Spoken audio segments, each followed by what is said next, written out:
السلام علیکم جی، بسم اللہ الرحمن الرحیم۔ تراویح کا جو مسئلہ ہے یہ بہت عرصے سے مسلمانوں کے درمیان چل رہا ہے۔ 8 تراویح، 20 تراویح، تراویح فرض ہے، سنت ہے، نفل ہے، اور اس کے علاوہ مختلف آراء پائی جاتی ہیں۔ ہم کوشش کریں گے کہ آج کی اس نشست کے اندر اس کو مکمل طور پہ اس کو ایڈریس کریں اور اس کا حل نکالیں کہ اصل مدعا کا کیا ہے۔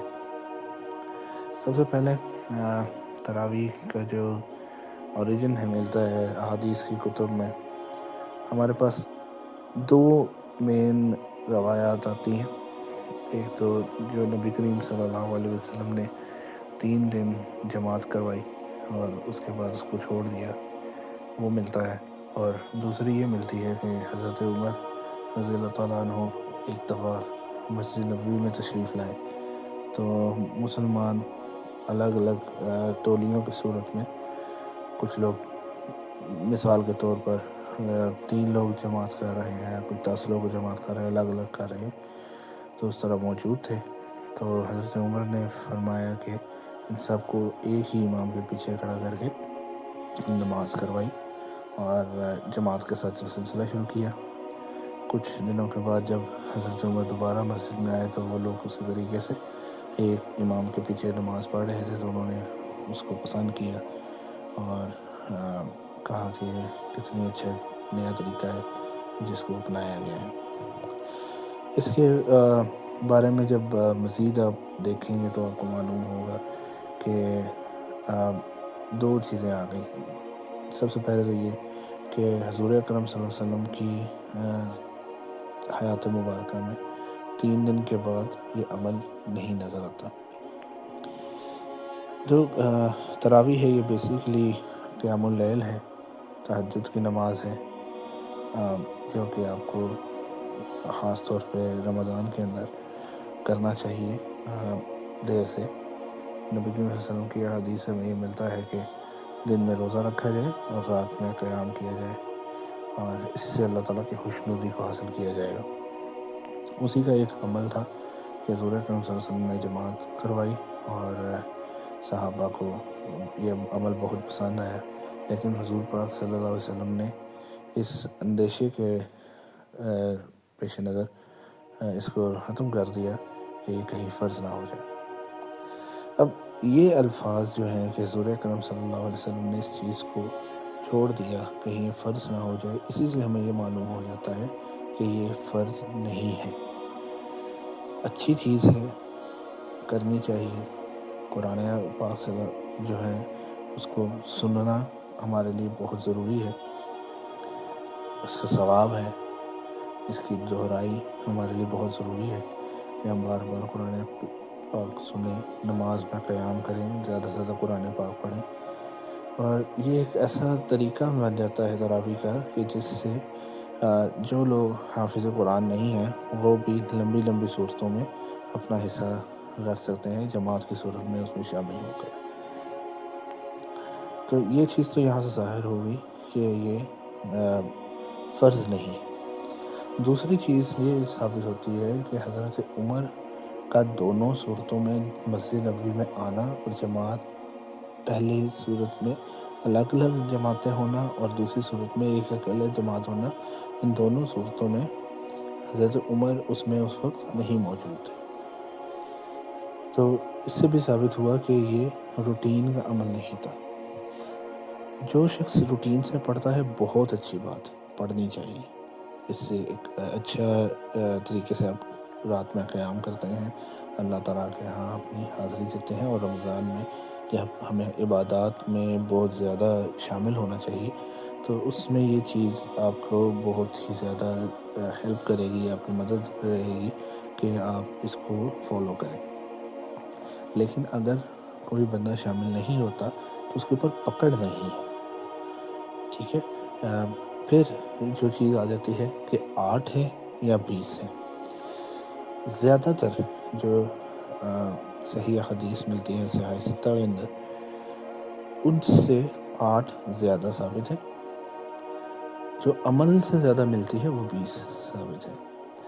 اب 8 پڑھیں یا 20 پڑھیں، یہ میرے نزدیک، اور میں لاجیکلی بات کروں گا کہ مقصد ہے قرآن پاک کو زیادہ سے زیادہ پڑھنا۔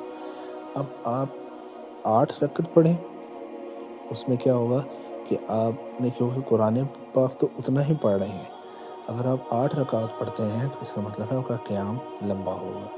اگر آپ سے لمبا قیام کیا جا سکتا ہے تو 8 رکعت پڑھ لیں، زیادہ بہتر ہوگا۔ اور اگر آپ ٹھہر کر پڑھنا چاہ رہے ہیں تو 20 کی صورت میں آپ کو گیپس مل جاتے ہیں۔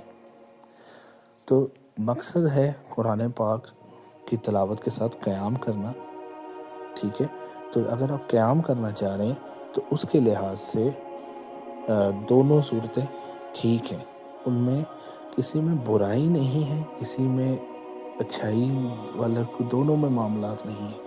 اللہ تعالیٰ دونوں قبول فرمانے والا ہے، کیونکہ یہ عبادت فرض نہیں ہے، یہ نوافل کے اندر آتا ہے۔ ایک اگر بہت زیادہ زور لگایا جائے تو سنت غیر موقدہ آپ اس کو کہہ سکتے ہیں، اس سے زیادہ نہیں۔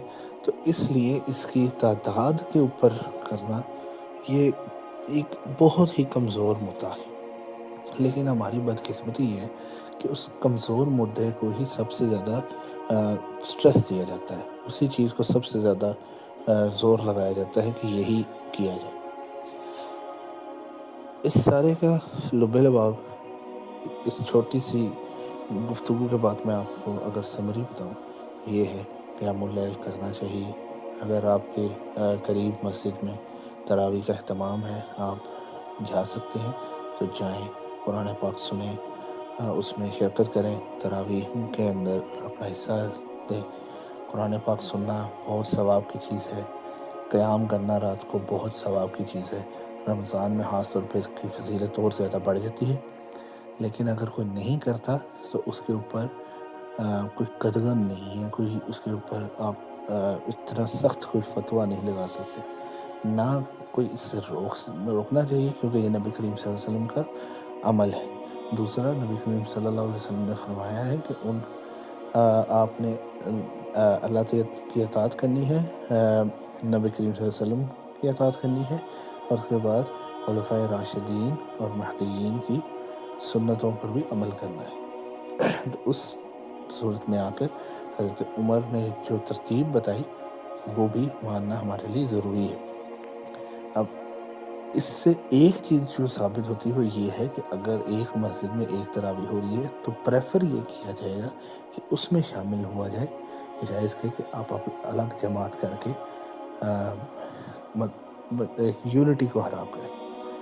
تو اگر آپ کے قریب جو مسجد ہے ادھر 8 پڑھی جا رہی ہے تو آپ اس میں شامل ہو جائیں، اگر ادھر 20 پڑھی جا رہی ہے تو اس میں شامل ہو جائیں۔ حرم میں 20 پڑھی جاتی ہیں، کوئی اعتراض نہیں، کوئی بری بات نہیں۔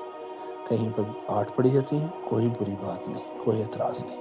آپ اپنے طور پر پڑھتے ہیں، کوئی بری بات نہیں۔ جتنا دیر سے پڑھیں گے قیام اللیل آخری پہر میں نماز کے سحری سے پہلے اگر آپ کرتے ہیں تو یہ زیادہ بہتر ہے، کیونکہ وہ زیادہ سوٹیبل ٹائم ہے۔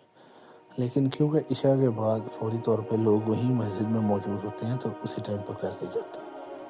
باقی اللہ تعالیٰ جو ہماری اچھی بات ہے اللہ تعالیٰ اس کو قبول و منظور فرمائے، اگر کوئی ہم سے غلطی ہوئی ہے تو اللہ تعالیٰ اس کو معاف فرمائے۔ اللہ تعالیٰ سے دعا ہے اللہ تعالیٰ ہمیں عمل کرنے کی توفیق عطا فرمائے اور سچی بات سمجھنے کی توفیق عطا فرمائے۔ تفرقہ بازی اور فضول قسم کے جو پوائنٹس ہیں ان پہ اسٹریس کرنے کی بجائے اللہ تعالیٰ ہمیں اس چیز کو توفیق عطا فرمائے کہ ہم عبادات کے اوپر فوکس کر سکیں اور اللہ تعالیٰ کی خوشنودی حاصل کریں۔ جزاک اللہ خیر۔